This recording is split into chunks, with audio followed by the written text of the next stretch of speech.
ही दिया होगा। डिम्पल बोल नहीं रही हो? अरे हालचाल पूछ रहे हैं तुमरा। डिम्पल बोलोगी नहीं? डिम्पल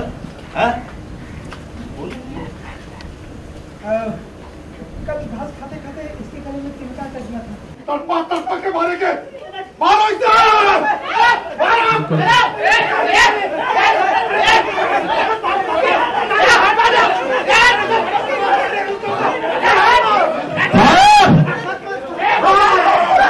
आज 15 अगस्त है और चारों तरफ नाकाबंदी लगी हुई है।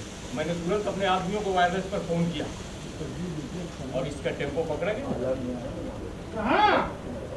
पटेल मार्ग के मेन रेड लाइट के पीछे वाली मेन रोड पर, और टेम्पो के अंदर डिम्पल को देखते ही मैं पहचान गया।